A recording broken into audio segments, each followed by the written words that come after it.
1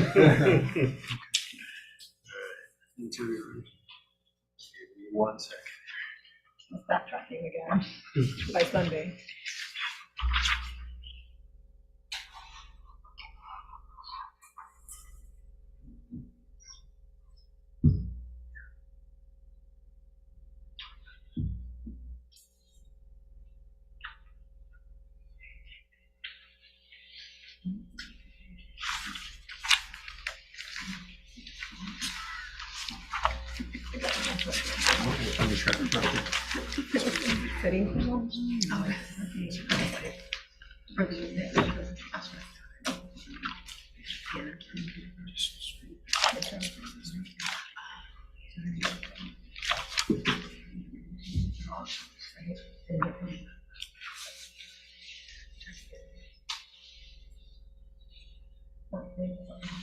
I mean, the silence is like a. The silence is a statement. Yeah, so it's really stressful.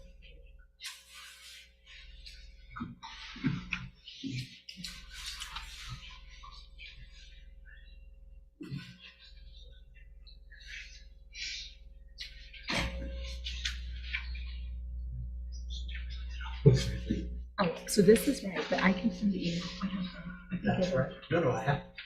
Oh, yeah. If that's right, because Yeah. it was a different name in person. I think Adam, is Adam on here? You're missing No. Adam. So we're missing. Adam Stein. Oh, there you go.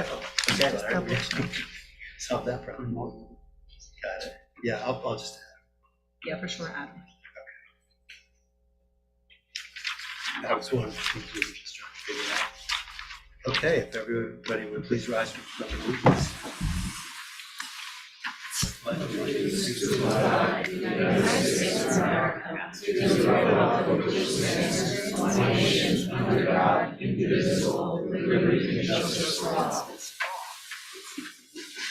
Okay, first up is promotion to sergeant.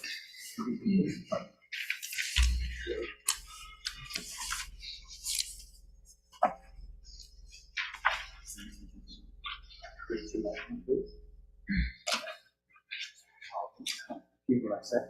I, Matthew Eckert. I, Matthew Eckert, Do solemnly swear do solemnly swear that I will support the Constitution of the United States that I will support the Constitution of the United States and the Constitution of the State of New York, and the Constitution of the State of New York. and that I will faithfully discharge the duties of the office of police sergeant I will faithfully discharge the duties of the office of police sergeant according to the best of my ability. according to the best of my ability.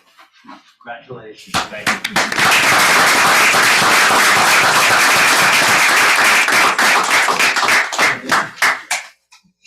Okay, you know what, let me get rid of this.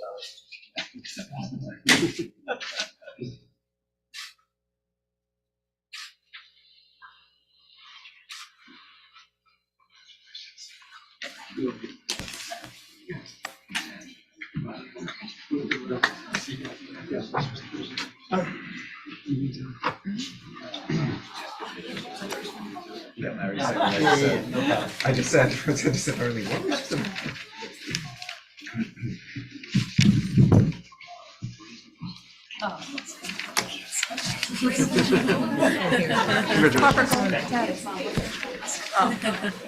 Don't walk away because I was so eager to swear you in, we didn't do the resolution. Congratulations. Congratulations.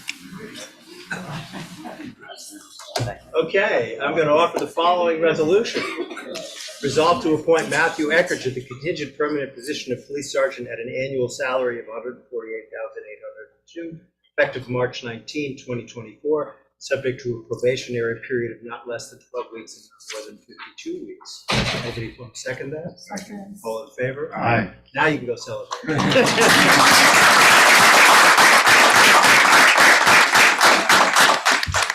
You made a great guy to go into the position at the last second. saw that. That was great. That was action movie stuff. Okay. Thank you, guys. Thank you.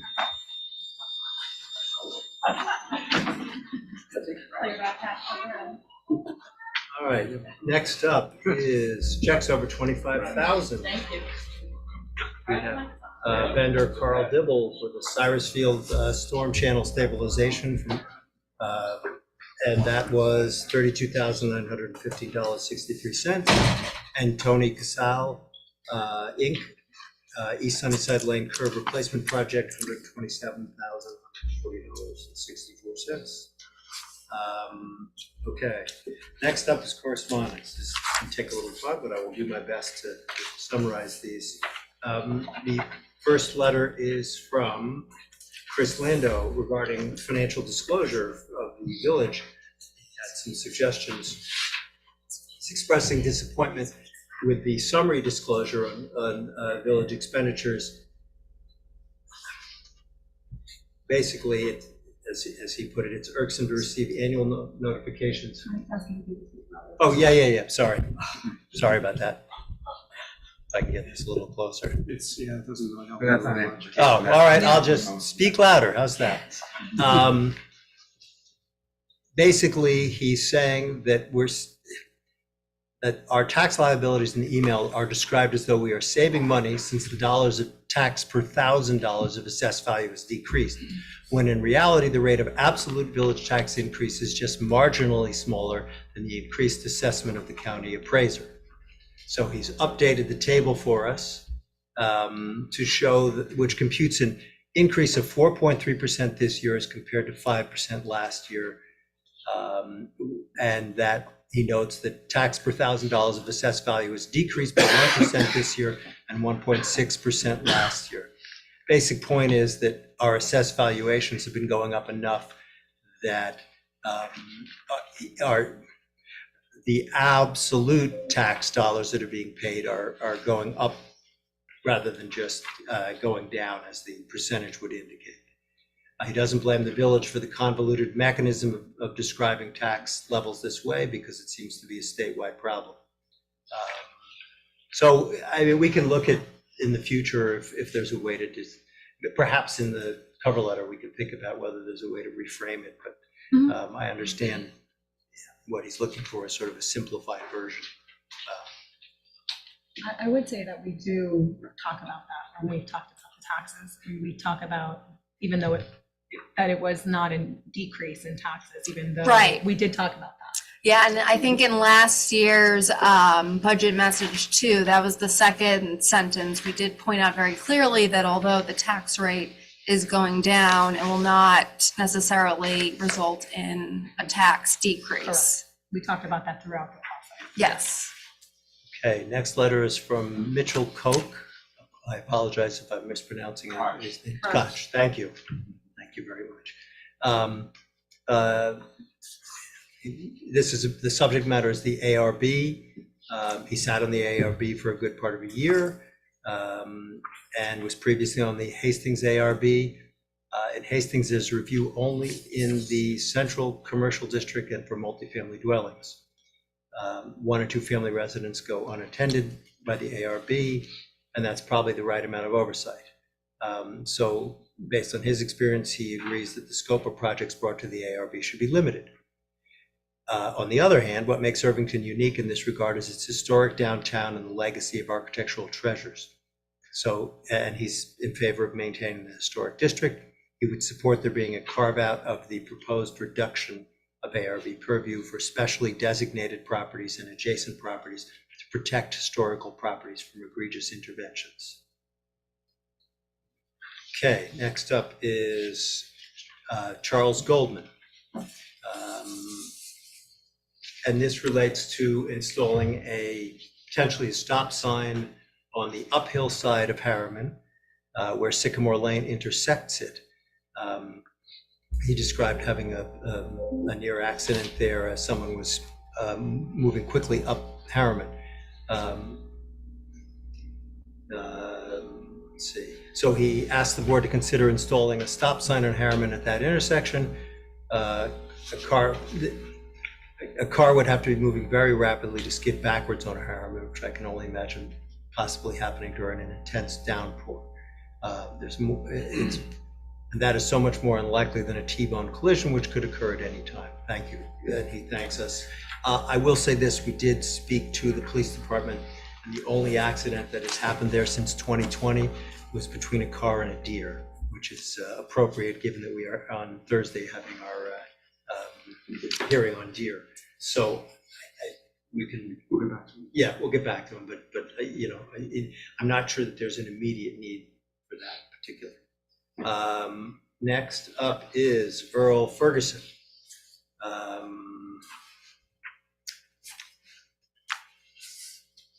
And, oh, do you want me to go through this, or are you gonna speak later, or you prefer I would be honored if you would read I? You got it, no problem. Earl wants to do both. It's, by the way, for those of you who write letters, it's always on the record. What matters is that we actually read it. You know, my dramatic rendition of your letter does nothing more for you. And the public can read it on the website. It's Absolutely, yeah. attached to the But minutes. nonetheless, I will do it. I see the work you're doing along with Mary Ann is arduous, and my comments are intended to offer some clarification about things discussed in the recent public meeting regarding limiting the Board of Architectural Review on projects outside the historic district. Mary Ann had asked me to send her some reference to resources that might confirm legitimacy of historic significance of properties listed by the Irvington Historical Society Preservation Committee and the Irvington Landmark Preservation Board. The criteria for eligibility for nomination as a local landmark are described in Village Code, Chapter 144. It's actually 144, Section 144 3D.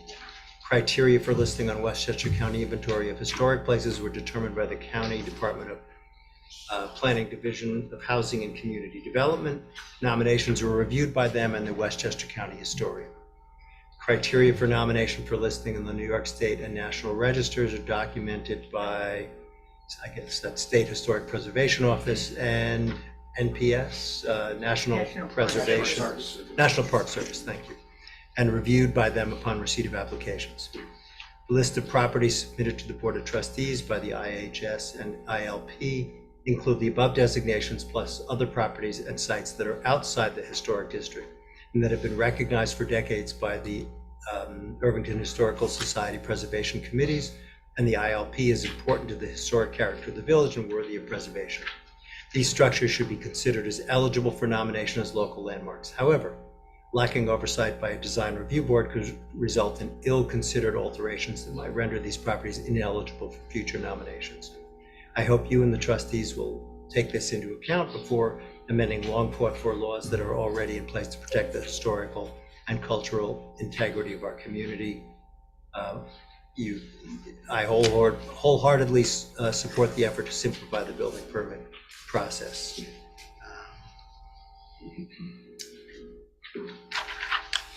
All right, next one, also an ARB comment from Vesna Nikolic. I'm writing to share my thoughts and voice in the latest Board of Trustee meetings related to reviewing and possibly changing the law to eliminate ARB review for rear of structure applications outside the historic district. This would entail removing existing protections and oversight of culturally and historically significant structures outside the historic district, including the Odell Tavern, Nevis Estate, Tiffany Mansions, and others. The tavern circa 1693 was used by Patriot and British forces during the Revolutionary War.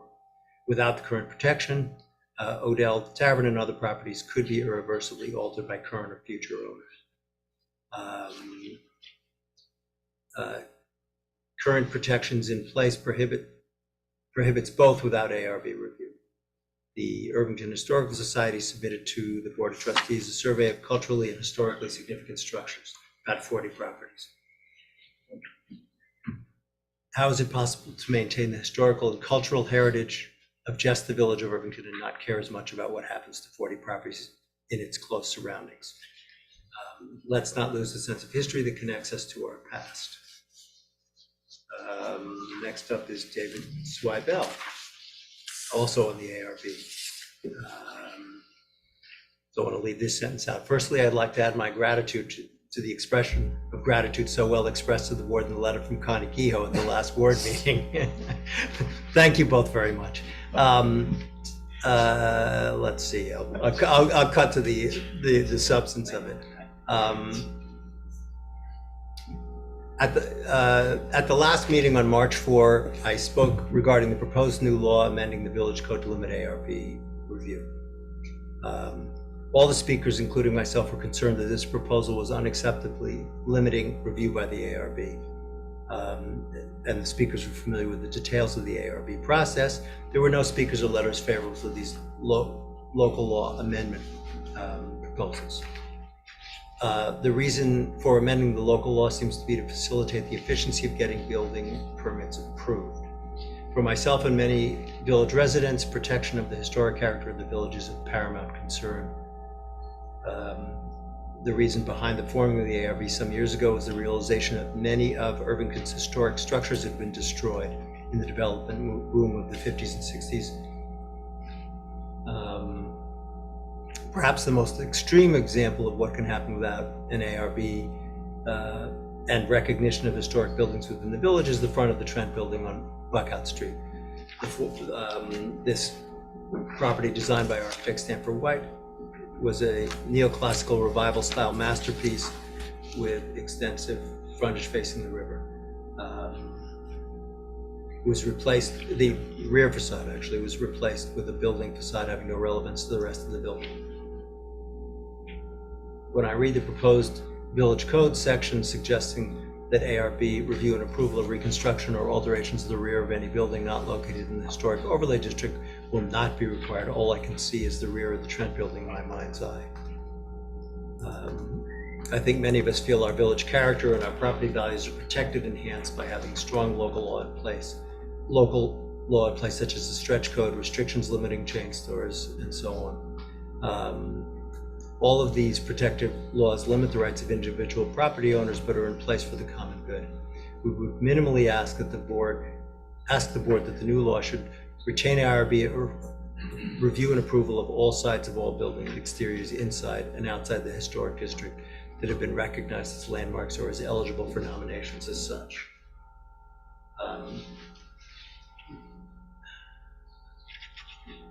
These are the buildings which we asked to be included in the public record at the last meeting. The listing is not an arbitrary decision by a village resident.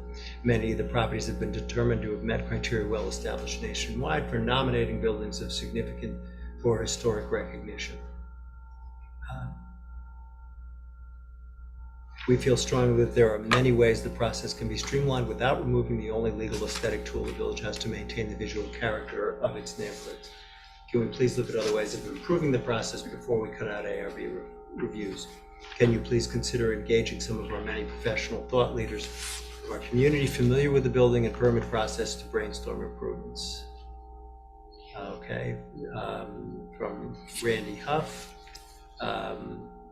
also related to the ARB. The ARB performs an important design evaluation that maintains Irvington as a historic and aesthetically pleasing community. It's the type of oversight you don't notice until there is none. Irvington has a rich landscape of history and locations that it's worth honoring, protecting, and preserving. As a member of the ARB, I signed on to the letter supporting the discussion into several areas of reforms.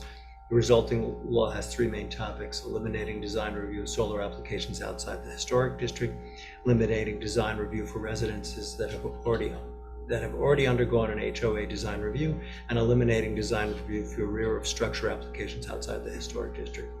The proposed law has the unintended consequence of removing existing design reviews of unprotected historic structures. Public support has been unilaterally against lifting the existing protections on these cultural assets. Without a solution to keep the protections in place for historic structures, I do not support moving forward with the proposed rear of structure law changes. Okay. Karen Donahue, also on ARB.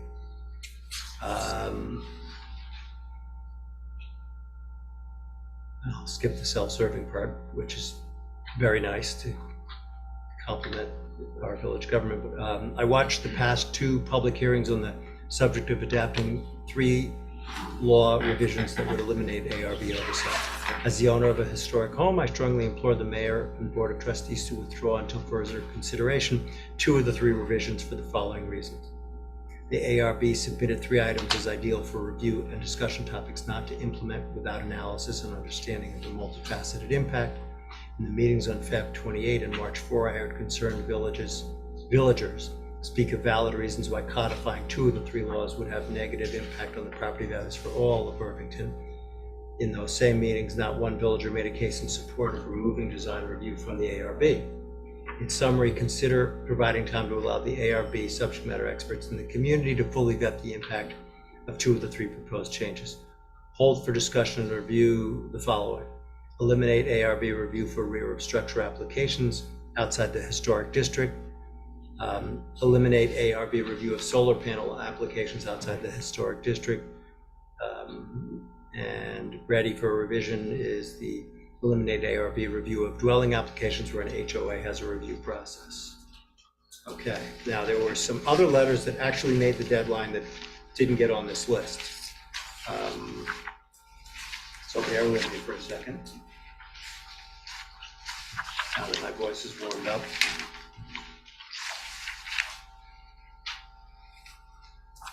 And there are 4 more letters that I'm going to do.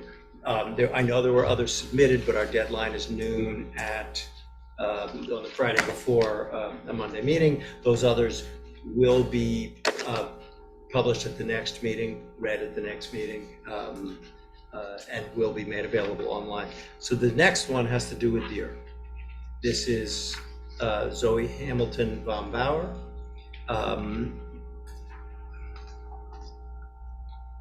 And she also is, by the way, the chair of the Irvington Woods Committee. It should be said first and foremost that we have concern for all living things. We hold deer in the same regard as all other living creatures, not above. Due to the lack of predators, the deer population has grown to a number that has become harmful to the overall ecosystem of the Irvington Woods Park. Birds, reptiles, and small mammals and amphibians that depend on insects and plants for food no longer have a food source, much less habitat, because of the extreme deer browse. The deer, too, are suffering from overpopulation and reduced habitat. It's a human-created problem and regrettably requires human intervention. Over the last few years, the Irvington Woods Committee has spent countless hours educating ourselves and reviewing possible solutions. We considered research from the NYS Department of Environmental Conservation, Westchester County Parks, National Park Service, U.S. Forest Service, and so on. We are confident in the soundness of these sources and all support the conclusion that it is possible to restore native forest ecosystems through a reduction of the deer population, and that it is necessary. The Nature Conservancy several years ago argued that deer might be a bigger threat to eastern forests than climate change.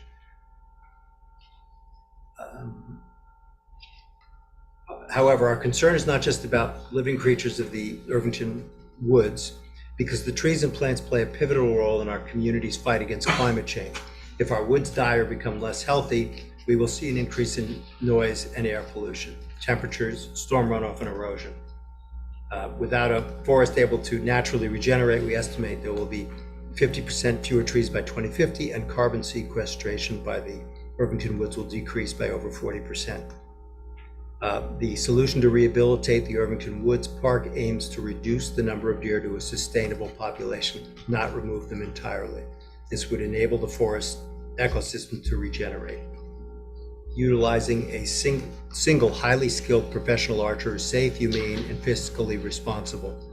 Hunting is part of nature conservation, and the proposal is not to create a recreational sport hunting program, but a carefully managed, precise, and surgically orchestrated operation. And she provides links to various sources. Parks and preserves in Westchester have been practicing bow hunting safety for the past 2 decades.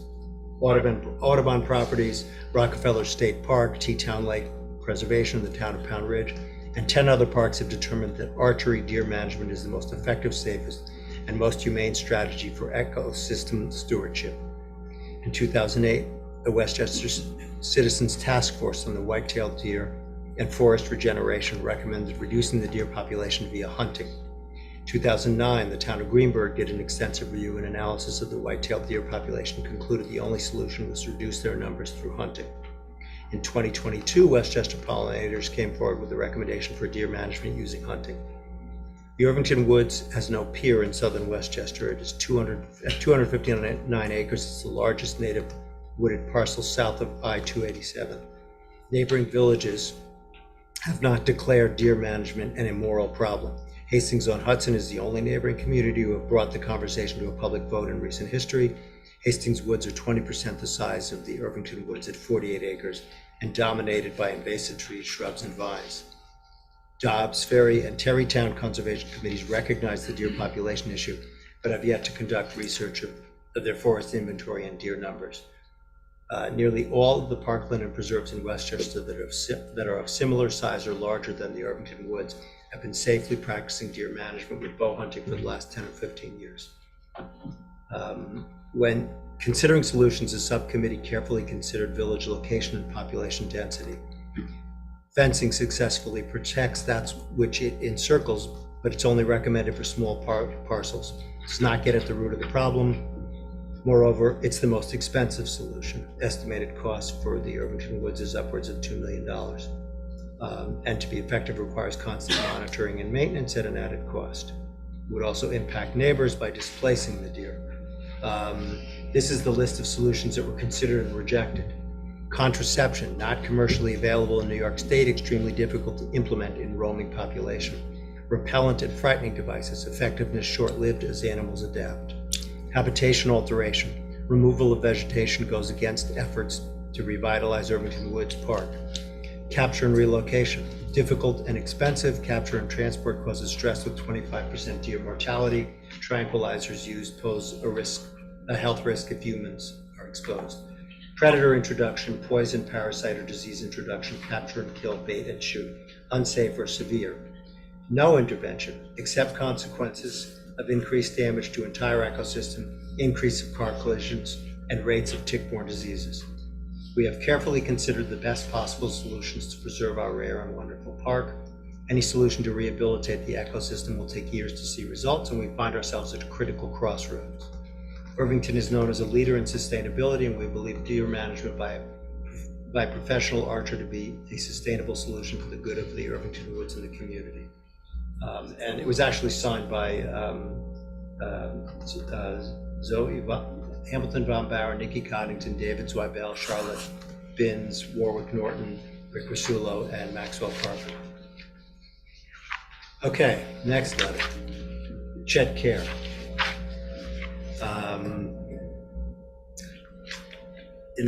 And this is also the Irvington Woods. In my capacity as the chairman of the Greater Irvington Land Trust and a longtime resident of Irvington, I'm writing to express my strong support for the research done by the Irvington Woods Committee on the impact of deer population on the Irvington Woods, and the committee's recommendations for addressing these issues as outlined in its January 10th, 2024 presentation to the Board of Trustees.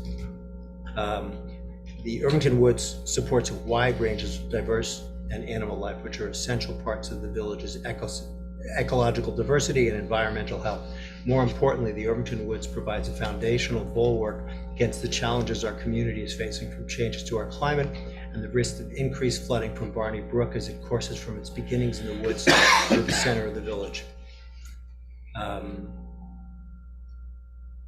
The near-term and long-term health of the Irvington Woods is under stress due to the unchecked overpopulation of white-tailed deer within the woods.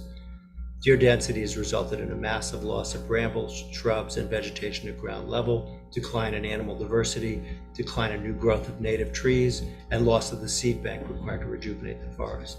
In a nutshell, the Irvington Woods is dying, and that has a direct impact on the environmental and social health of our community.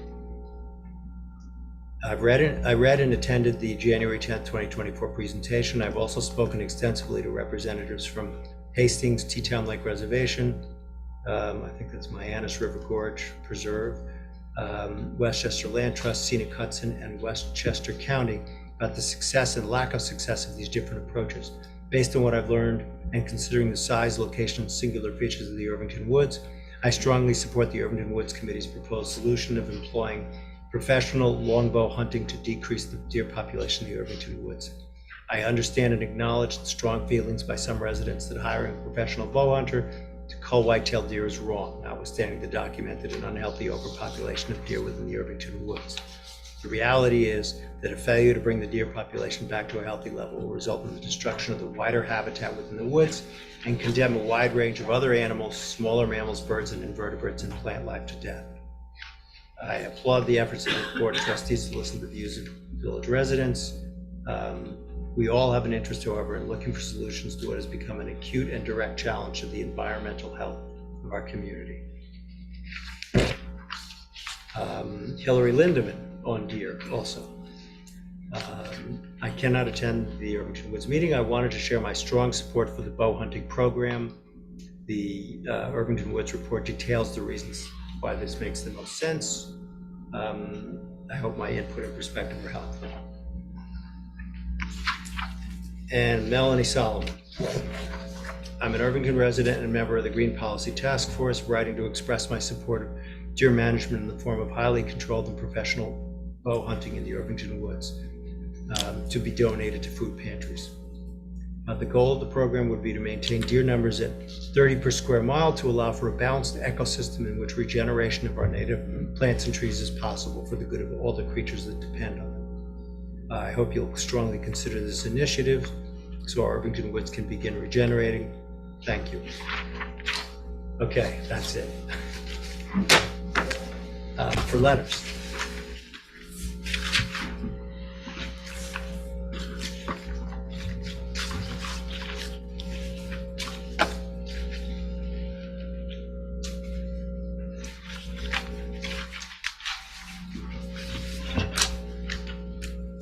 Okay, somebody else can talk. It's public comment time. Not related to.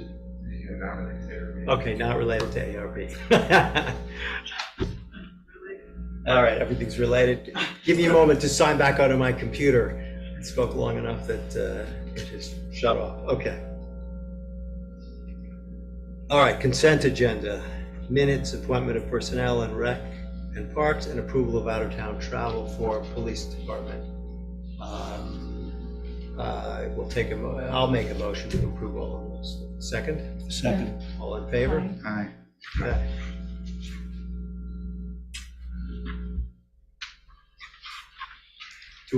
Larry, I don't specifically need to do the out-of-town travel resolution, right? You just put that in. It's part of the Got it, no problem.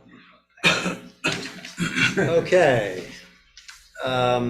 We're now going to continue the public hearing to consider local law amending the village code to limit ARB review of solar panels, developments requiring HOA approval, and rear of structures. Does anybody else on the board want to speak for a minute so I can take a break? Well, it's the public hearing, right? So we want the public. It is, Yeah. I agree, but if you wanted to say something, you're welcome to do it at this stage. And if not, have at it, people. Anybody want to go? And I think we would ask is if it's something different than what was said in the letters, obviously, you know, we were looking for, we understand that, especially given last time as well, we're very clear on people's positions. No? All right, there we go. Go ahead, Connie. Hey, Connie hasn't Oh, spoken on this last one. Let sorry. her speak first. All right. I'm Paul Fickle, Irvington Landmark. I'll just make it brief. I just want to continue what I've said before in that the Architectural Review Board has an aesthetic perspective. The building department does not. And we don't believe that any part of the Architectural Review Board evaluation should be designated to the building department, because even on the rear of the building, because there will be some situation where an aesthetic perspective will be extremely valuable and it will be totally disregarded if it was just looked at from the construction department, the building department. That's it. Thank you. Connie, you want to go? Oh, sure. I think this is a little different. I don't know everything that's been said so far. I haven't followed it all, but hi, everybody. Connie Kehoe, 19 Jaffrey. So I am here to express my concern about this proposed change in the ARB current ability to review the rear of the structure. I would certainly suggest there at least be a pause in this. Now, my reason, I don't think this is exactly the same reasons you've heard. Maybe they are. But it has to do with something more subtle. It's like an unintended message that you all might be sending about the values of you represent the community, that there is a lessening, degrading, and a less belief in value of this special historic place we live in. It may seem like, a stretch. This is a small thing. On one hand, I don't know if this is an appropriate metaphor. It's kind of like death by 1,000 little tiny cuts. But I think it does erode this specialness that so many people feel about why they come here and what is offered by this community. So I guess I can't sit down without mentioning the Odell Tavern.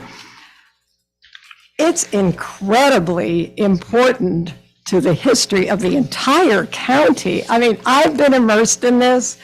I'm sure everybody has read something about the Odell Tavern, but every single resource that I have been looking at related to my interest in the Revolutionary War period really elevates this place. There are so few currently existing structures from that period.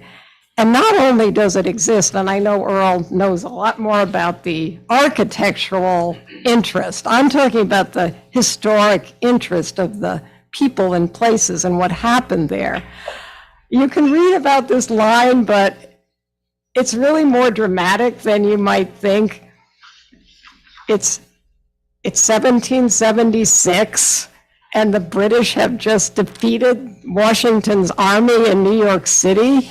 And that could be the end, and Washington's army is retreating. And in the fog of war, there's barely a government of the state of New York, but there's the Committee of Safety. And they actually were at the Odell Tavern. That was essentially the only government the state had for that very short period of time. So that's longer than my 3 minutes, but I did want to make sure that somebody had seen, or somebody's drawn your attention to this report that came from Jennifer Betzworth. Now, she is actually the SHPO, the state, Parks, Recreation, that department. She actually came here to Irvington. If you remember the Celebrate Irvington event, when the historic district passed, we were all down at the senior center. Does anybody remember that? Okay. Yeah, Larry remembers it.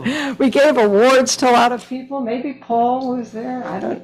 But it was at the point where the historic district had been named and designated, and we had a special ceremony. And Brian was officiating, and she was here, the same Janet. But anyway, in January, just of 2023, she reports that this Odell Tavern qualifies for state designation. Now, it hasn't received that because the owners haven't applied for it. Now, that's a big thing, but I think it does erode the chance that that could happen, or I realize some of these connections maybe seem far-fetched. I would just say that why send this message? Why go a different direction when what so many people here feel is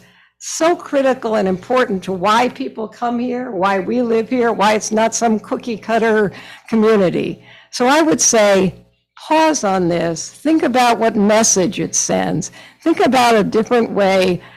Sure, everybody wants things to be simpler. I know it's always a balance, but simpler to get through an ARB, it just doesn't seem worth it for the more important value that you might be eroding. So anybody wants to talk longer about the Odell Tavern, I'm here, I'll be happy. I thought you meant at the microphone. Can I just also say one thing? I do want to say that it wasn't the intention to take away all protection, right? Like, I think what we were talking about in our last meeting was, how do we identify what properties to protect, right? That was what our very long discussion at the last meeting. I think I understood Yeah. that. Yes, Yeah. and I'm Yeah. talking about a bigger, way bigger issue. It could be a very small thing, But what does a small thing mean sometimes? What direction are you going? Why go that direction? There are, don't worry, I'm gonna let everybody continue, but there are a couple of points to be noted. And barely hear you. there are a couple of points to be noted. First, it is true that everybody who has come to talk to us has spoken about the need to protect historical properties, and I don't think anybody here, outside of the historic district, because the historic district voted for it to begin with. And I don't think anyone here is cavalier, anyone on the board is cavalier about the protections for historic properties.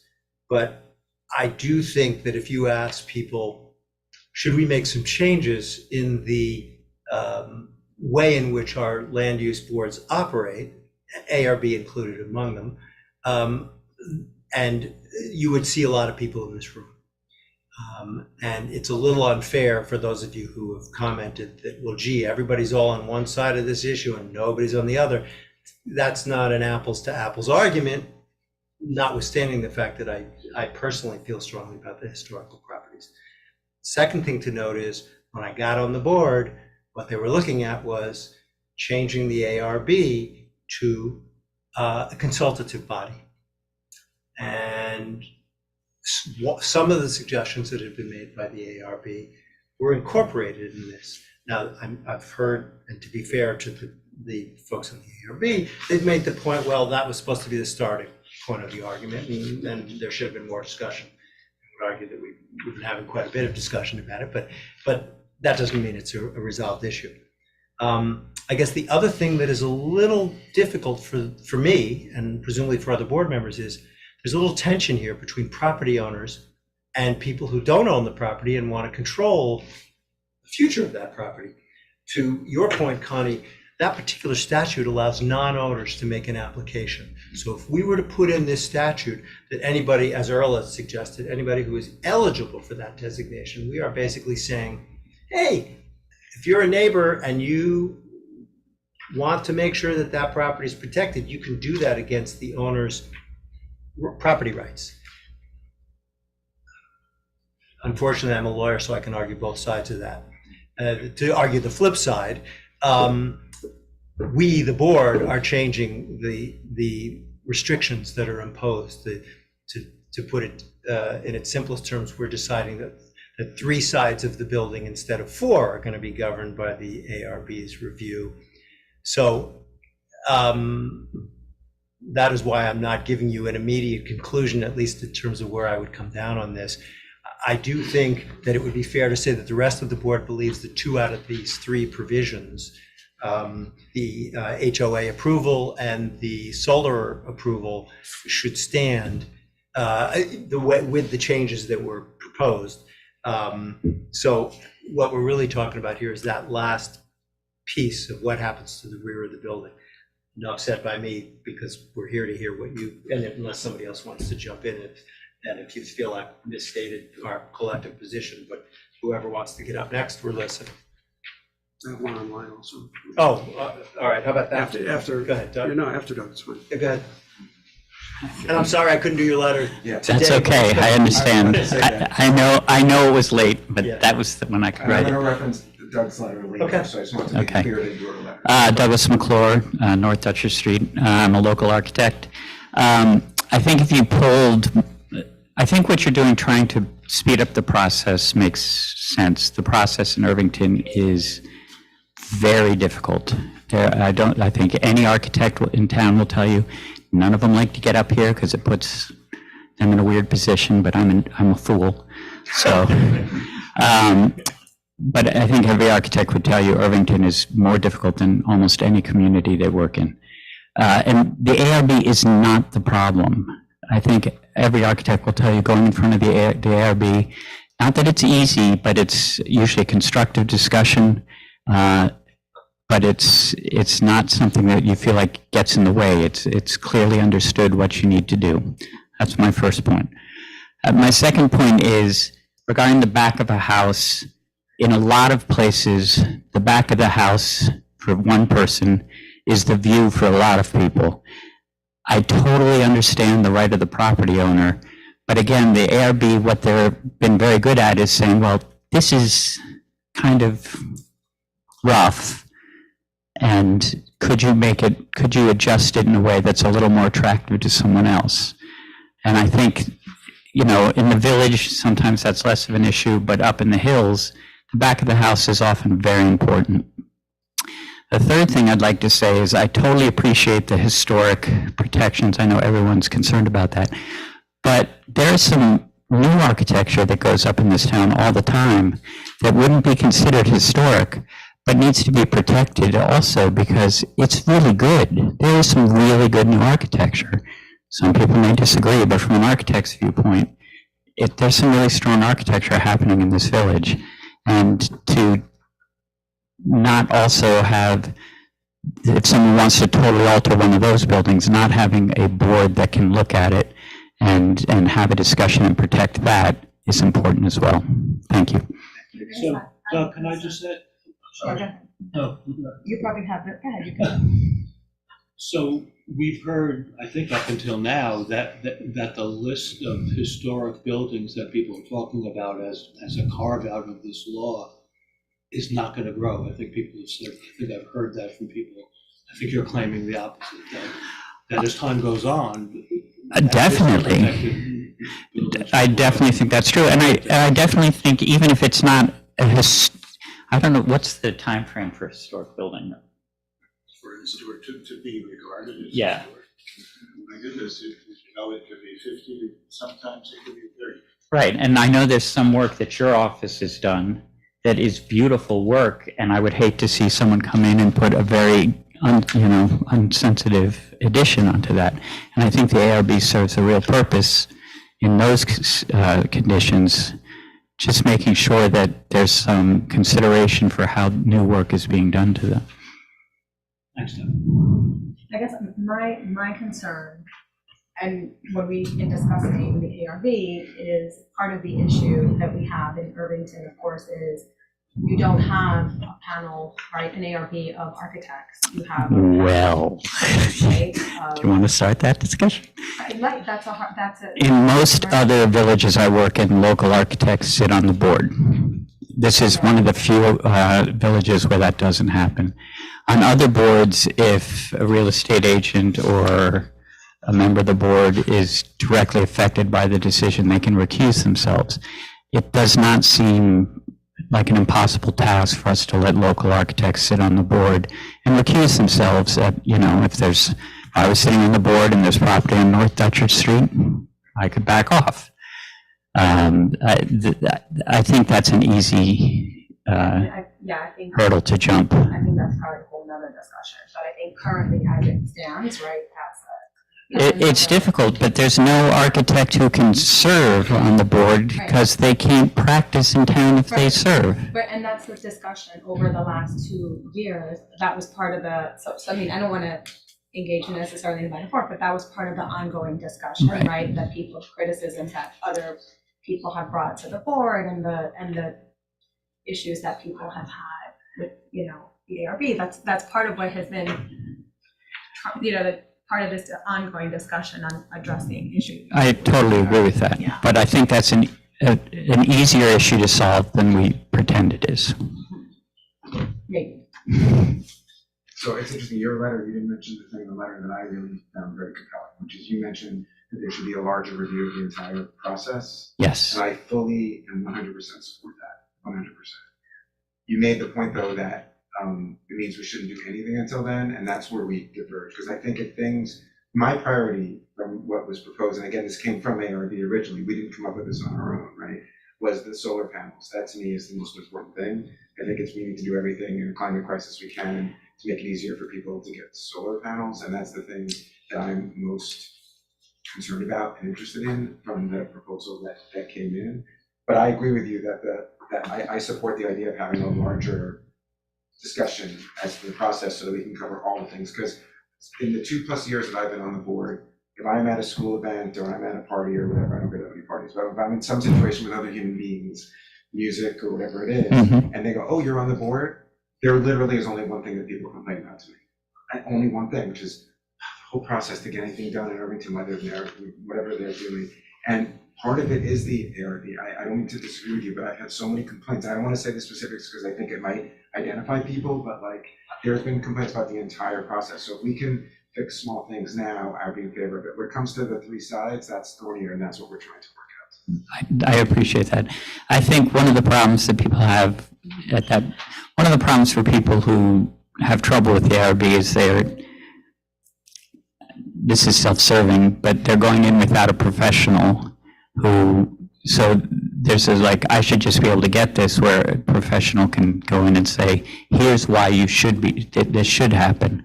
And it's just a very different argument when someone who knows how to work with the board. And I don't know how you get around that. But the ARB is typically only one meeting. And it's typically a discussion, a back and forth. And that makes it a much more productive meeting than much of the rest of the process involves. It's at the end, and that's, yep. They think we're done, and then Yep. you get to the RB, it's like, no, you can't do that, you're right back in square one. Exactly. Yeah. Which goes to your bigger point as to why there needs to be a larger larger which is what Mark process. Gillian suggested 2 years ago, which is why the board's been setting it for 2 years to get to the point where we got now and looking at the last proposal that came out towards the end of last And we year. actually have a charter for that committee, but we just have had a few things that got in the way. I get it. I totally get it. Yeah. So- We're trying. I'm glad you're looking at this, What though. I'm interested in is, like I said, I support your idea, strongly support your idea to look over the entire process. But I do think that we should take care of things that we can take care of. And I think that the two others, I think, are very good. I think the board all agrees on that. I think the only question really is what to do about the backs of the buildings. Because we all support it, the historical nature of the village. Yeah. We're all looking for the right answer. I think the one thing we discussed at length, because you weren't here last time, is that, if you're dealing with a law and you're gonna, how you carve out exceptions has to be something that's objective and point to and tenable. We don't want to be saying on the board, oh, the Odell House, right? It has to be some objective criteria as to what would exempt outside of the historical district a house. Well, yes, I agree with that. And one of my worries is that you pass these laws, and that's fine, they work in the short term. You might bump up against other things that we can't foresee now. But also, if you then go through a whole process of looking at the whole process, you may have to come back and revisit these changes again. Well, they will be revisited. We're going through the whole process. Right, and so it's sort of, So it's just kind of like a short term, okay, and again, these came from the RV, which is why we're talking about them. We didn't wake up one morning and say, I didn't know there was an HOA, problem like that. This is introduced by that memo, you know what I mean? yes. So, I certainly knew about the solar issue, but you know what I'm saying? Yes. So it's like, we're, oh, okay, if this is things that we can help, let's help as soon as we can. So that's the thought of that. But you're right, everything's gonna have to be looked at, I think. Well, thank you. Just, and you don't have to answer this if you don't want to. I know you have a lot of experience working not only in Irvington, but in other river town villages.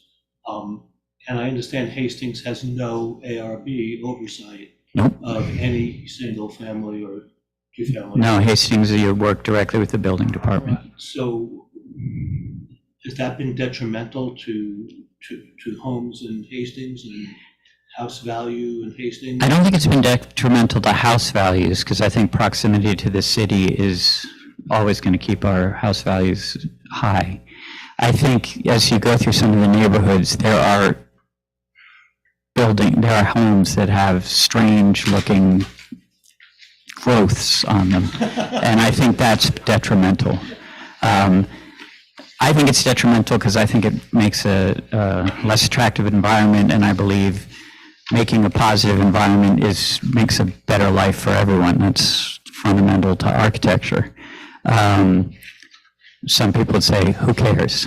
But I do think that's important. I think that's I think there are parts of Irvington where people go, how the hell did that happen? Excuse me. But overall, we're very good at sort of keeping things from getting too far into the odd growth category. And I think the ARB does a lot for that.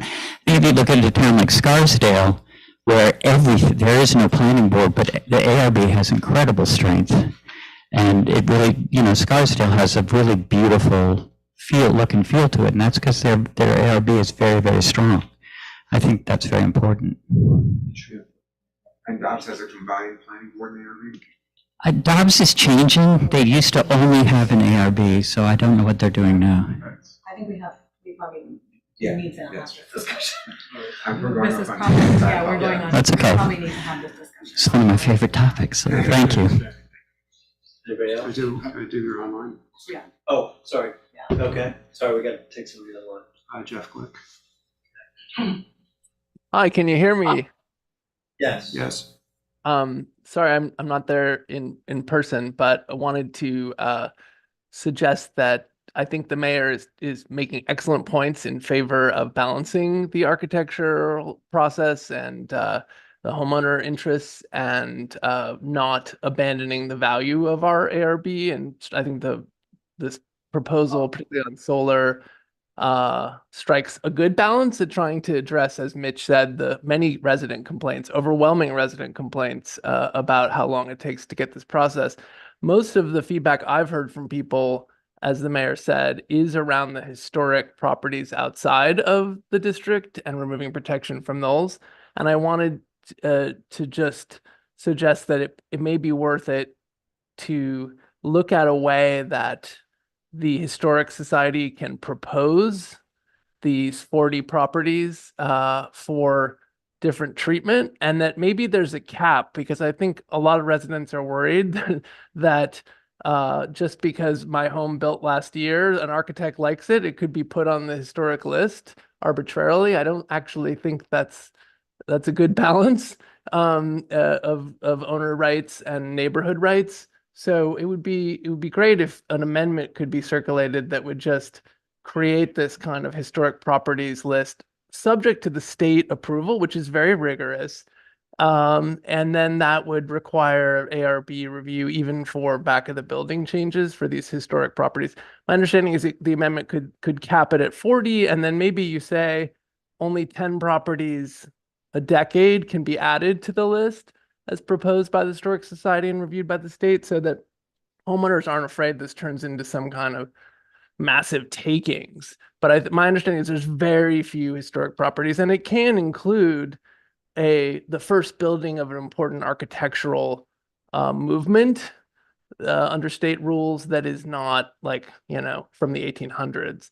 So to Doug's concern, but I just don't think homeowners want a light process where my home could be designated because someone sneezes at it. That's my comment. Thank you. Thank you. So, we did try and make those changes, or similar to that maybe, based on feedback the last couple of weeks, where, we've added carve-outs for not just the historic district, but the New York State National Register list, and then also our local designated landmark list. So there's currently 3 lists that a home can be in, plus the historic district, to still be included for ARB review. On all 4 sides. On all 4 sides, right? So, so there is a process. It requires the homeowner consent to protect historic buildings. So for like the Odo Tavern, the solution there would be to get it on one of these 3 lists, and then it would be included in this law as drafted. Can I just speak to that issue? I'm Steve Hallowell. I live at 29 Half Moon Lane. We came to Irvington in 1979. We were moving down from Vermont. Our kids were coming from Montpelier, Vermont, which has storefronts that look exactly like Main Street. We said, this should work. So the kids grew up here, went through the high school. We're now in a carriage house that we bought because it overlooks the river, and we thought it was a pretty older building. When we lived on Dutcher Street, we had torn up the backyard, took all the concrete out, torn up the front yard, redid. Nobody talked to us about an architectural review board.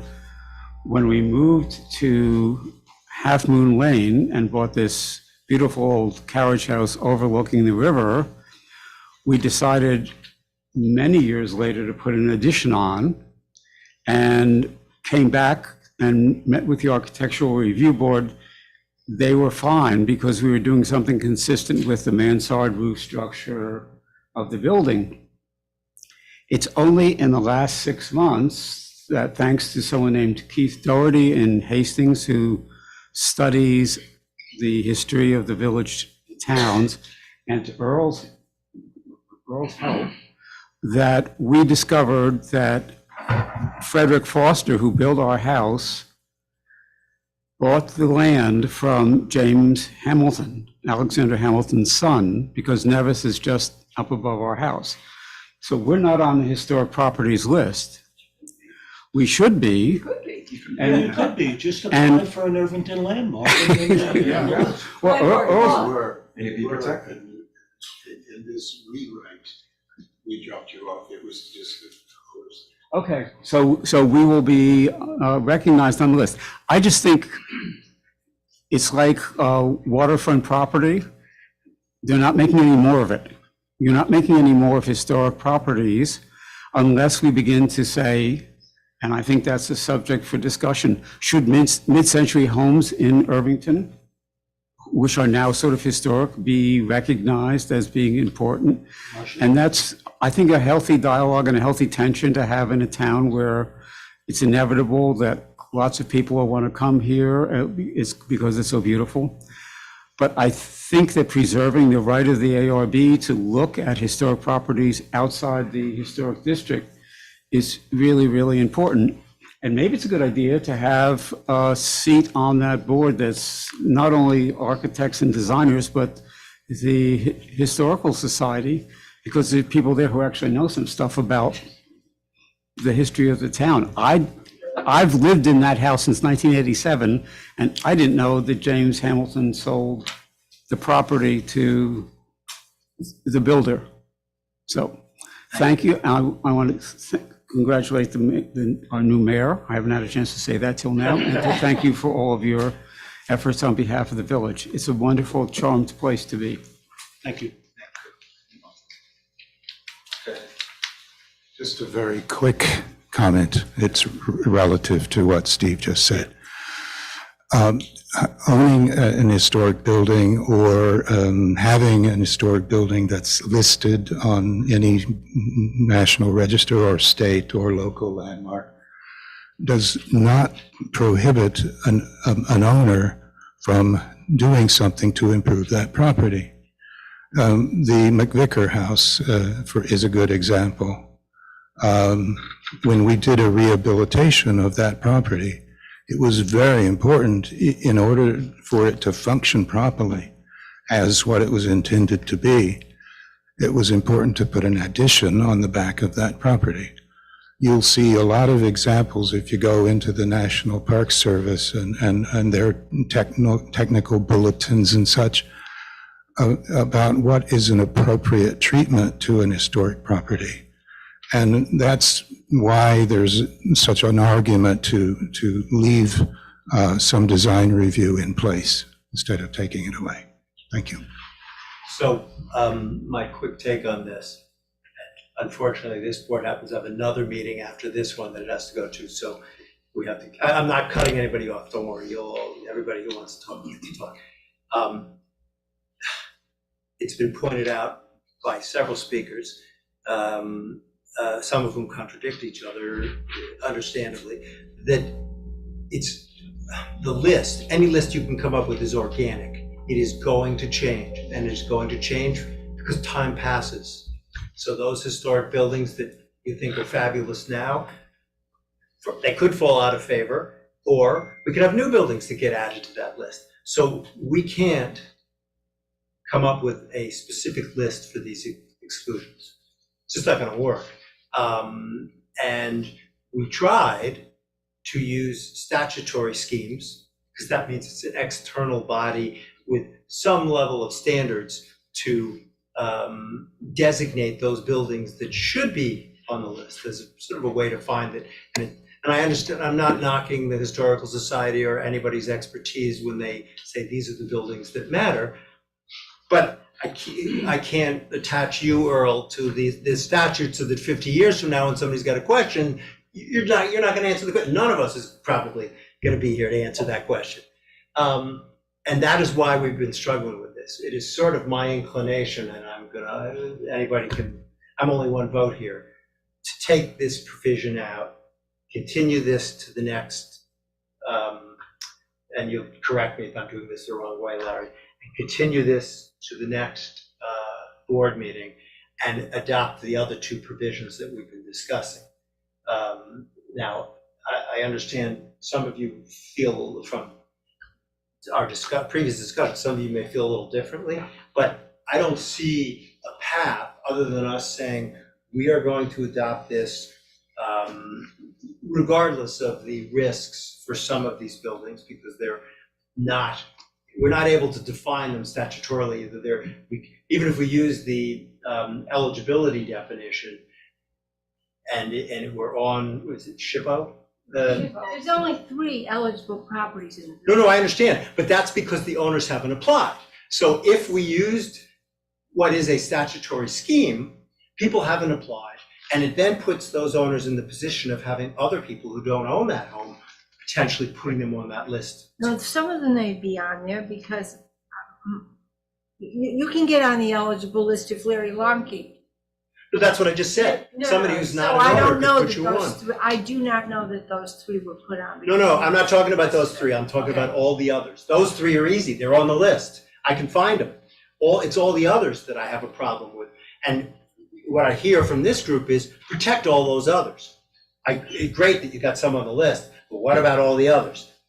There is no easy mechanism for doing that.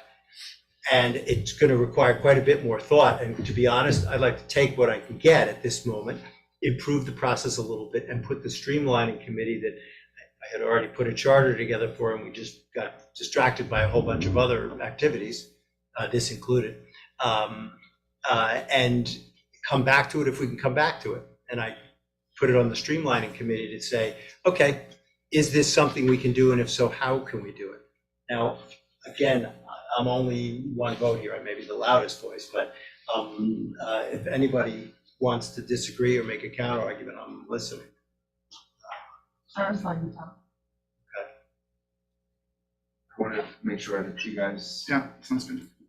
because you were more. I know you felt a little more strongly the other way, Yeah, well, and I get won't it. be here for the vote, so that's. Got it. Well, I know, but I'm not going to ignore your opinion nonetheless. I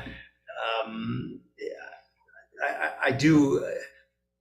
Listen, my view is, we've been doing this process since Connie was on the board, okay? We did a review that involved the Board of Trustees, the building inspector, the village attorney, the village administrator, representatives from the ARB, representatives from the planning board, and came up with a plan 2 years ago.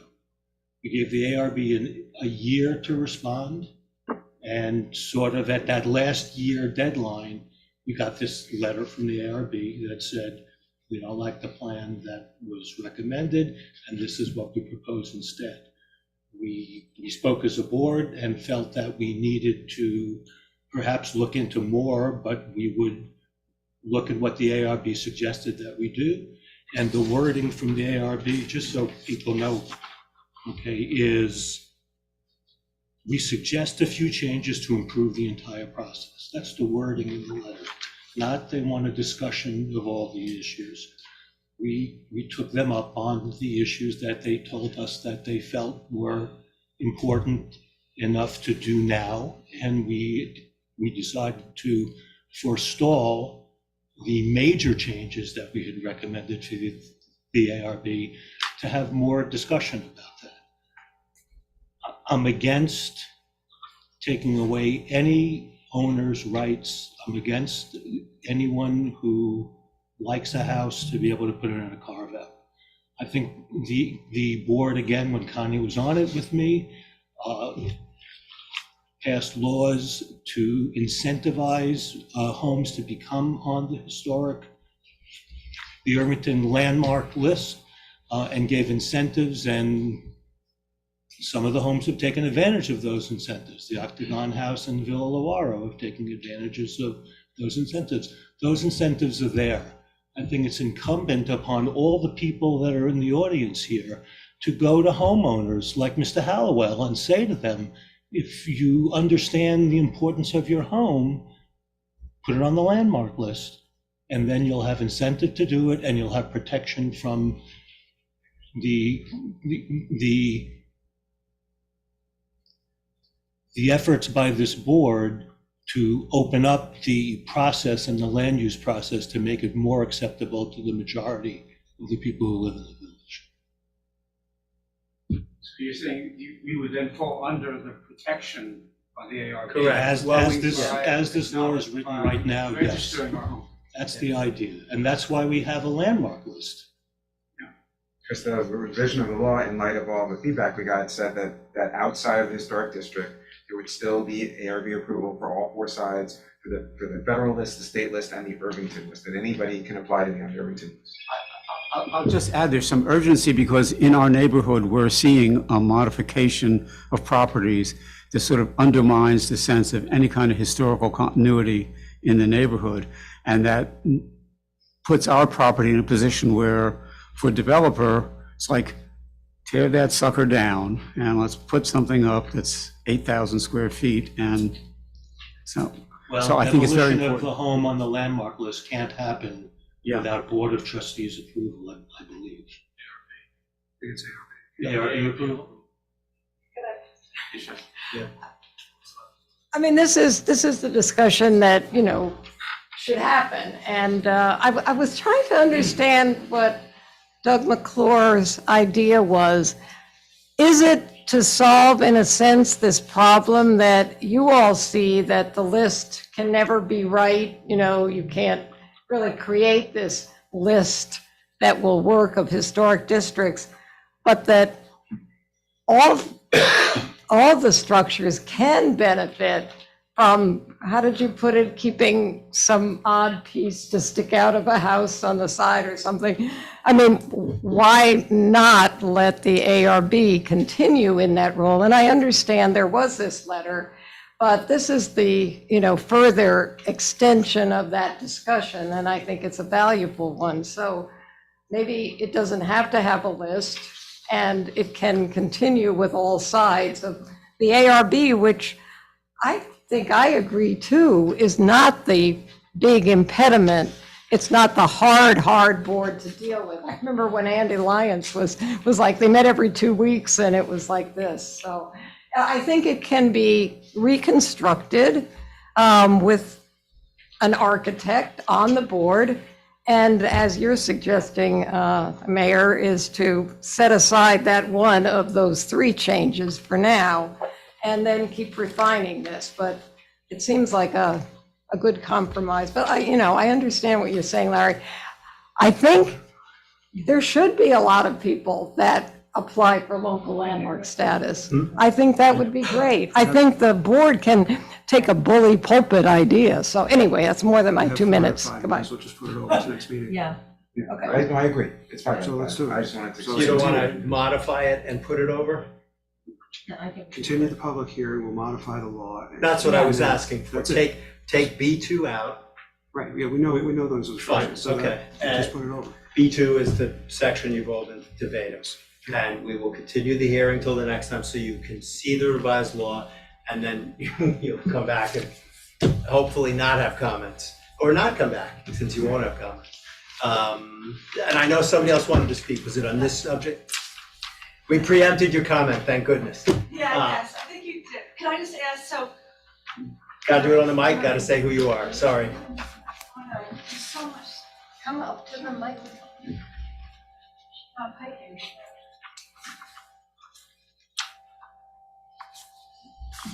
I guess I'll get it next time. Okay, no problem. I'll be quick and make myself really popular in this room. I'm Felix Lair. I live at 62 Ardsley Avenue West, so I bring a little bit of a different perspective. And I'll try not to repeat. I haven't been part of this debate, so I apologize if I repeat points that were made at other meetings. So I'll share a personal anecdote about why I think maybe the pendulum has swung a little bit too far in the direction of not enough individual property owner approval. One of my neighbors wanted to change something about her deck, a deck that nobody can see unless they're trespassing in that person's backyard. And she had to send me not one, but 2 certified letters to make sure I knew that her deck was being whatever redone.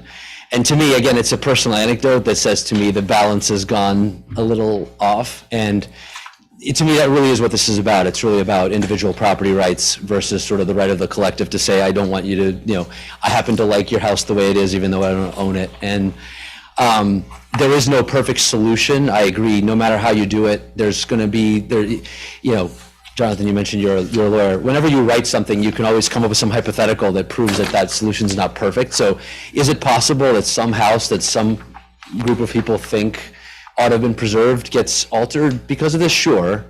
But I think, again, what serves the sort of the majority, the greater good the most? Because it's impossible to do this in a perfect way.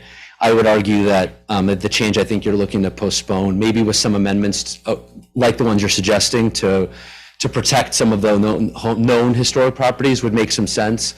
A neighbor of mine brought up this whole concept of, well, what if my neighbor wants to put neon lights up in their backyard, and that's what looks at my yard? There's hopefully a way to legislate around sort of those type of crazy things, but There is legislation wouldn't allow. well, there you go. So that we were talking hypotheticals without knowing. So I think if you have those common sense things, I think you've solved sort of 98% of the issues, and it's that 2% that you'll never solve. And I think is how much is that 2% worth versus some of the improvements. So I'll stop there. Thank you. Thank you.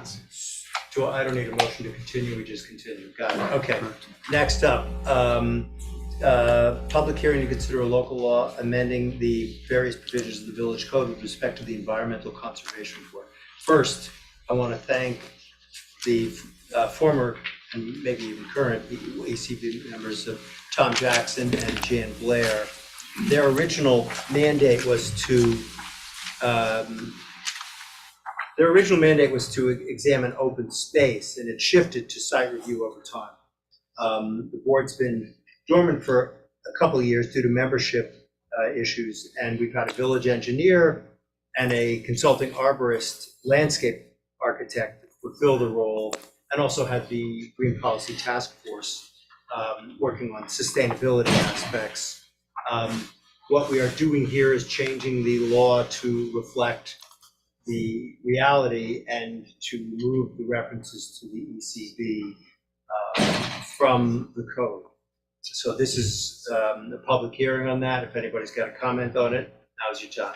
Go ahead, I Jim. think the other important element is that there are things that are statutorily required of the ECB that That not being cannot be done because done. there's no ECB. Absolutely. Yeah, I don't know if this is working, but I have a soft voice. Does it work? it's not meant to amplify, it's meant so that people at home can hear. Oh, okay, all right. I have to correct you, John. It wasn't really established for open space. It was established for many other reasons. That's not the reason that the CACs were formed.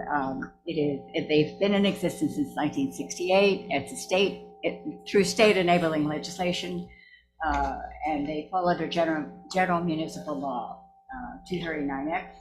The main purpose is to advise in the development, management, and protection of our natural resources. The law specifically lists the kinds of activities a council is sanctioned to perform.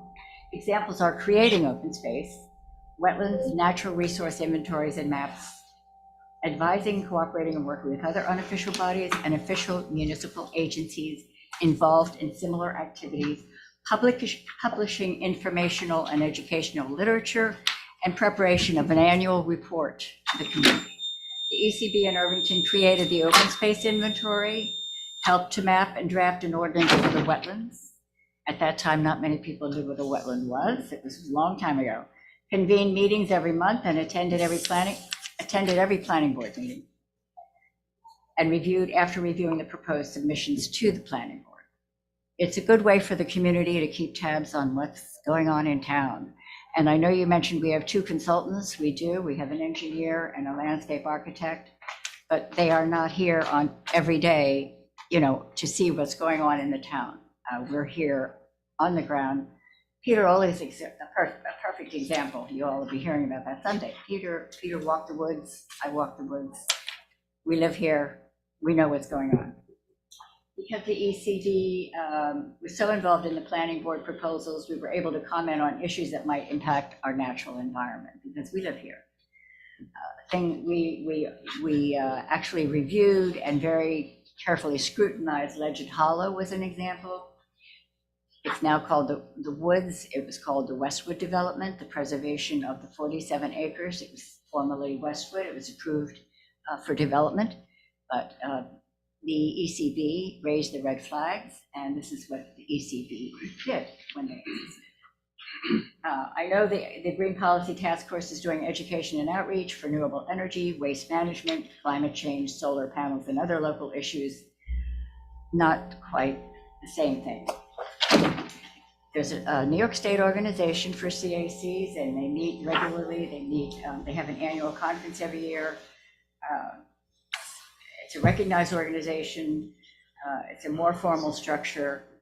And I mean, there are many issues. Like I said, it's, we looked at setbacks, and the planning board did also, but we were able to communicate with the planning board. I just felt that we could actually give more input, add to the information that they had, because they're not environmental. They don't know environmental law. They don't know environmental, all the rules. Arian knows, sweeping to this. So we were able to inform them of what's going on and what might be the right thing to do or not to do. So now I am just asking the village board to reconsider, possibly, I know we have a Green Policy Task Force with a lot of people on it. Some of those people, the reason we actually faded away was because we really didn't have it. We had two people, Tom Jackson and myself. We needed more people. We couldn't really recruit them. And then new people came to town and established the Green Policy Task Force. And I think that a lot of people, most people, you guys probably, you're fairly new in town. You probably don't even know that what we did. You've never heard of us, really. You really don't know about us. No, I've been here for 12 years. Yeah, so unfortunately, that's the situation. Yeah. I've been living here since 1977, and I've been on the ECB since 1980. So it's really done a lot of good things, Sean. And Is there anybody else who wants to comment on this, by the way? No, okay. So my short answer is, because the ECB hasn't been doing anything for quite a few years, and we've had other groups fill in, I'm not inclined to make the change, to reverse course here. That doesn't mean I won't have conversations with you after the fact about whether there is a role that you've described that needs to be filled by somebody. I think that you may consider them stopgap measures, but we have brought experts in to cover those aspects. And I'd be happy to talk to you about other, options. But I don't, because this is a requirement in various places in our statute, and we don't have a board that's functional, I can't leave it there, because what I'm doing is I'm setting up decisions that should be challenged. So I don't really have an option, at least in the short term. I understand that. So in the only other way that I can think that we could do it would be try to reestablish it and get an interest from some of the Green Policy Task Force members to see if they'd like to join the ECB and resurrect it. I'd rather talk to them after the fact. I would rather do what we're doing here and then try to figure out whether there is a place, to set this up again. May not be called the ECB, but something that performs that particular function. Okay, well, the other purpose that they had was that because we were a board, we were able to get the submissions from the planning board.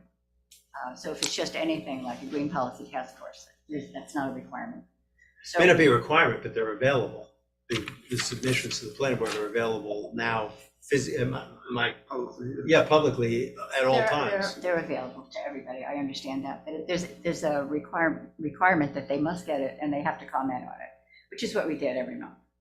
We commented to the planning board the week before the planning board had their meeting. And what that does is it informs the planning board meeting. Like if we would walk a property and see a wetland, the planning board doesn't always know what exists on a property. But I guess the concern here, again, I think for the homeowner is certainty. And I think right now we have that board that's not really functional. And so to reconstitute that, try to throw that in. And I think what's currently happening with the engineer, I've gone through this process myself, right?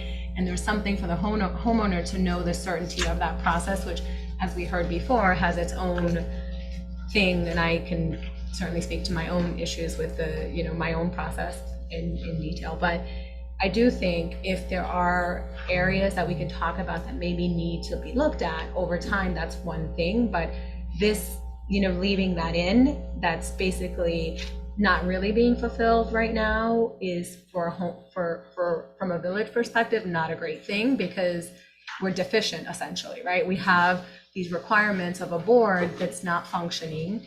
It's in a statute, so we have no other option but to take it out because we're not fulfilling an obligation. If there's things to look at, right? I think it's hard to say, will the Green Policy Task Force fulfill these roles? Like, I think that's a very hard thing to try to do versus,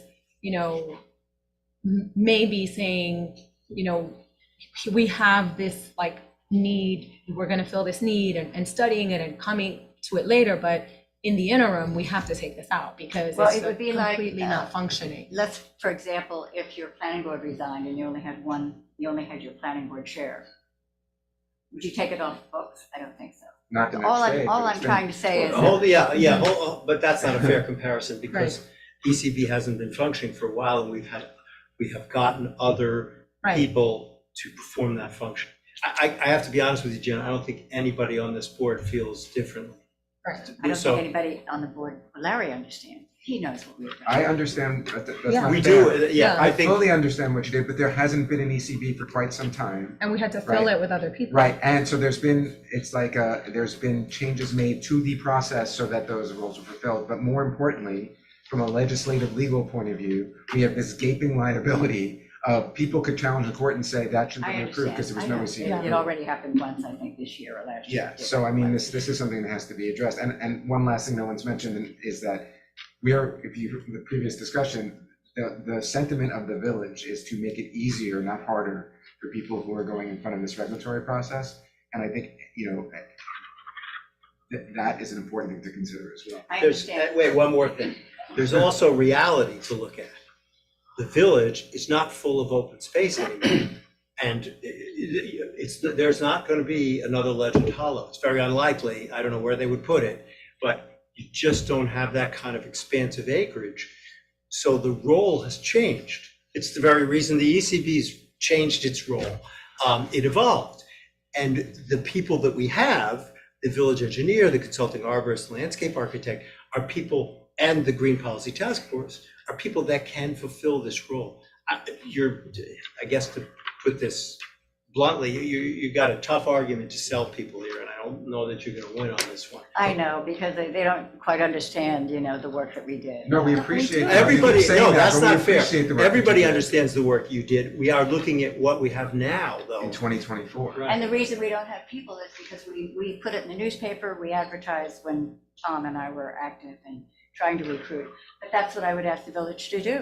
I mean, the village hasn't, we need to advertise and ask people to join the board. That's the problem. I think this is gonna That's why get we don't have adopted, people. and then you and I can have a conversation about what would be a good route to try to address. If you can identify for me the pieces that are not being addressed by the folks who are doing this right now. That's like, So, look, I appreciate it. I feel badly personally, but I don't think this is something that the board's gonna table. A lot of the communities have CACs and ECBs, and I was trying to tell you before that a board, it creates a different issue maybe a different issue. That is where someone can do litigation and say you didn't send it to your ECB. A board must review and comment on proposals that go to there. CACs don't have to get that. There's no requirement for the planning board to send it to the CAC. We understand, but as we just pointed out, it's publicly available. You could look at it anytime you want. I do. I look at a lot of the planning board filings. So if, anybody can comment. So maybe the Green Policy Task Force has to have another different focus and focus more on We can planning talk to them board about it. packets. But I think also the problem is clearly they haven't wanted to do that, right? So I think you have to have, so I think organically, the village, it seems to me, and I have lived here since 2011, right? So not from 1977, but I do think that there's a need, right? Let's say there's a need and an interest in a lot of the issues covered by the ECB, but somehow, somewhere along the road, the ECB seems to me to have disappeared in whatever way it disappeared. And you still had the need to look at those issues, which those needs were fulfilled by other, consulting engineers and other professionals that fulfilled that role, right? Because those issues, whatever and whenever they come up, have to be looked at, right? So that need was filled in another way. Unfortunately, that board didn't continue to function. It could have continued to function, and it didn't, unfortunately. But now we have a board that's not functioning. What do? We have a board that's not functioning. We have a law on our books to have a board.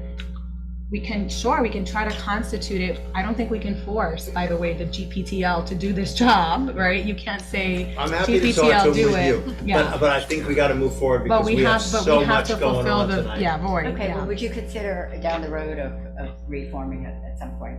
I'll be glad to talk to you about it. I mean, I would like to talk to you all, get a little bit more information to you and just see if there's the route that we can take to do that, because I think it's really important. The Green Policy Task Force is nowhere near what the ECB does as far as the legislation from the state. And they really do a lot of good things to help the village and to help the planning board, actually to help the planning board. The Green Policy Task Force is not doing that. They're dealing with other issues. All right, So, thank you, Jim. Thank you. Thank you, Jan. I'm going to make a motion to adopt the following. Whereas, Close the public hearing first. I'm going to make a motion to close the public hearing. Second. All in favor? Aye. Can make a motion to adopt the following. Whereas the adoption of said local law is an unlisted action under the State Environmental Quality Review Act, and whereas the Board of Trustees has reviewed the environmental assessment form related to said local law and has determined that such adoption will have no negative environmental impacts, now therefore be it resolved that a negative declaration under secret be issued, and further resolved to adopt a local law amending various provisions of the village code with respect to the Environmental Conservation Board. Do I have a second? Second. All in favor? Aye. Next up is public hearing to amend the taxation chapter of the village code with respect to the exemption for volunteer firefighters and ambulance workers. So this is very straightforward. We currently have a 10% exemption on our books. There's a new chapter of New York State law that was adopted that required the localities to re-adopt their local laws. And so that's what this local law does. Well, it also makes a couple of changes. Sure. I'll just Go ahead. tell you what the quick, before you had to be a volunteer for 5 years, the state law said you could change it to 2 years. Not that you had to, but it's your choice to change it to 2 years. So this law changes it to 2 years. Then a new section was added that gives the exemption to the unremarried spouse of an active member who's killed in the line of duty. As long as that person lives in the village and that the person was a volunteer for 5 years. That one you have to be for 5 years. And then one other new section that gives an exemption for, if you've had 20 years of service, you get the exemption for the rest of your life as long as you continue to live in Irvington. And so does an unremarried surviving spouse. So those are substantive changes. Anybody have any comments on this one? On this particular issue, not general public comments, on this particular. Specifically, yes, I'm Okay. putting on my volunteer hat now. Okay. I just want to encourage you to adopt this, just to help bring in more volunteers into these organizations. I'm in the ambulance corps here, and we need more volunteers for sure. Thank you for your service, and you had me at, I just want to encourage you, so we're on to adopting. Thank you.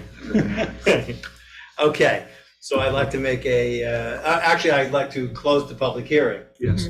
So I'm making a motion. Second, all in favor? Aye. Okay, the resolution is resolved to adopt, I'm making this as a motion, resolved to adopt a local law amending the taxation chapter of the village code with respect to the exemption for volunteer firefighters and ambulance workers. Second? Second. All in favor? Aye. Okay. Next up is award of contract 2024-03 for scenic Hudson Court improvements. Larry, when you talk about this, can you just or actually I can do the resolution, but do we have a timing, when this is likely to occur? We don't know exactly yet, but we'll be meeting with the contractor once this is awarded. Got it. We would expect that there'll be something happening within, by the middle of April, let's say. Okay. But it depends on how long it takes to get contracts prepared and go. Gotcha. Okay, And so. you don't have to read all the company lists. Understood. I was just going to read the one that wins. Here's my motion. Whereas 6 bids were received for contract 2024-03 for the Scenic Hudson Court Improvement Project as follows. And the winning bid is J.C. Land and Site Development, base bid $358,578. Alternate 1 adds $10,500 for base and alternate of $369,078. And whereas the village administrator, and there were 6 bids. The one I described was the winning bid. Whereas the village administrator has reviewed the bids submitted and determined that the lowest bidder is in order and responsive to the specifications, now therefore be it resolved to award purchase contract 2024-03 for the Scenic Hudson Court Improvement Project to J.C. Land and Site Development, Inc. at the unit prices submitted in their bid, and to authorize the village administrator to execute said contract. Do I have a second? Second. All in favor? Aye. Okay. Next up is authorization to approve change order 1 for the 2023 curb installation and replacement project on East Sunnyside Lane. These are just changes in quantities to the bid, so it's Okay. Fine, so. for work that was done on East Sunnyside Lane, obviously. Got it. Then I'm making the following motion. Resolved to approve change order 1 with Tony Casal, Inc. in the total amount of $60,917.79 for the 2023 curb installation and replacement project, and to authorize the village administrator to execute said change order. Do I have a second? Second.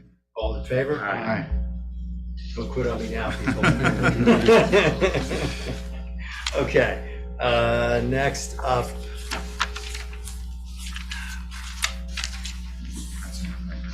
Yeah, award of, is that right? No, the Coach bus first. the buses. Yeah, okay.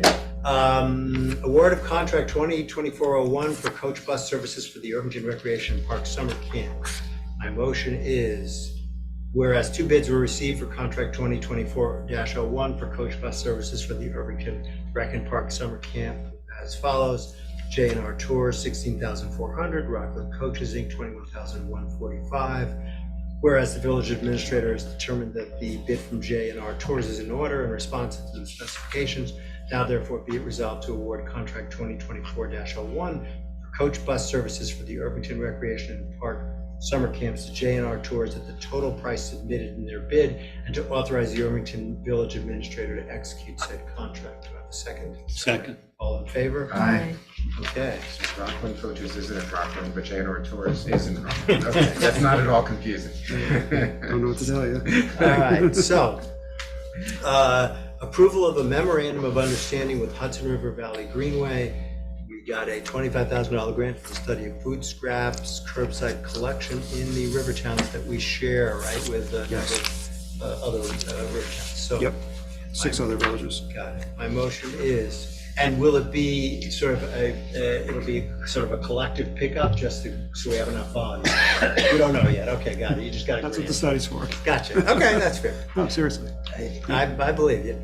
Here's my motion. Resolved to approve a memorandum of understanding with the Hudson River Valley Greenway for a grant in the amount of $25,000 for a feasibility study of food scraps curbside collection in the river towns, and to authorize the village administrator to execute said memorandum. Second? Second. All in favor? Aye. Okay. Designation of an administrative and monitoring agency for fair and affordable housing.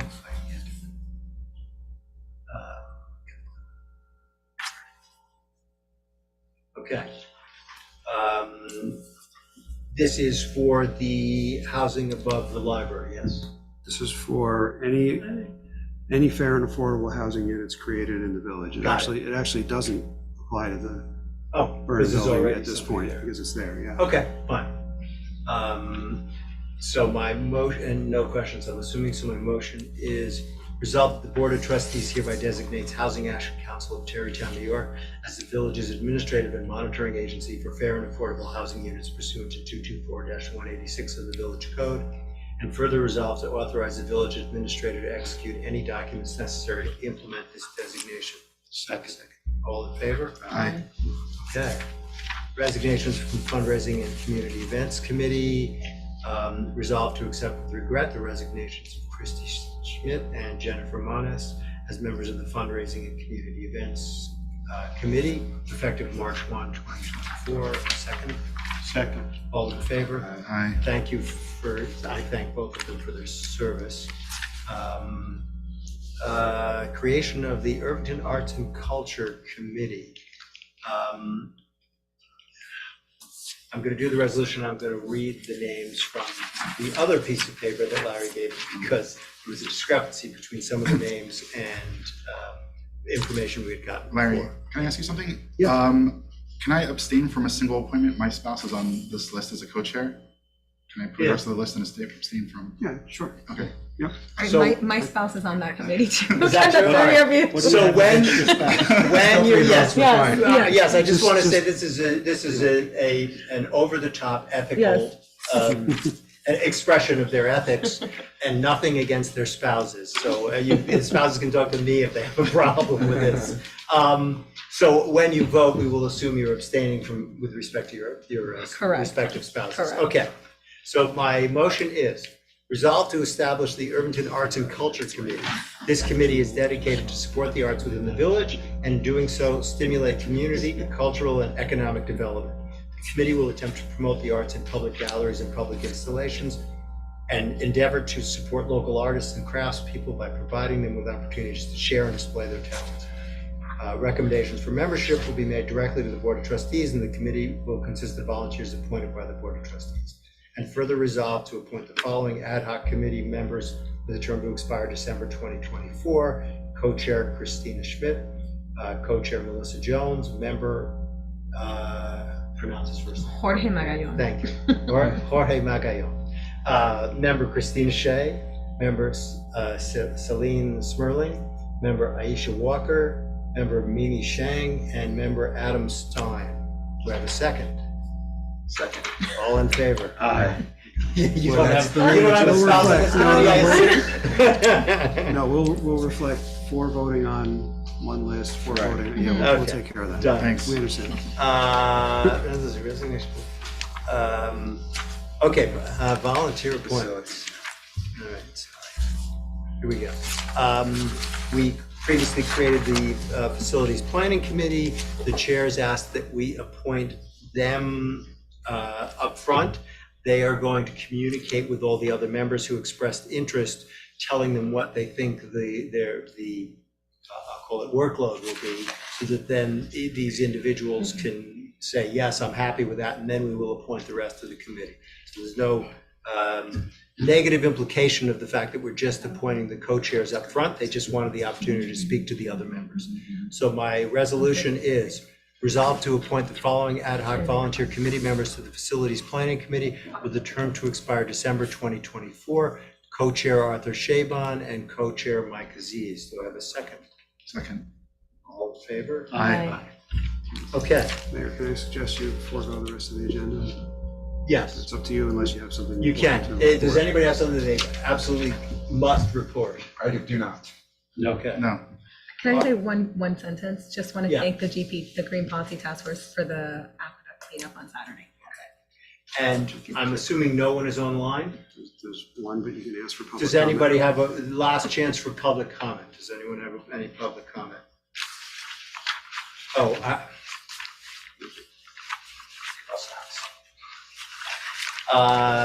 okay, no public comment, I'm assuming.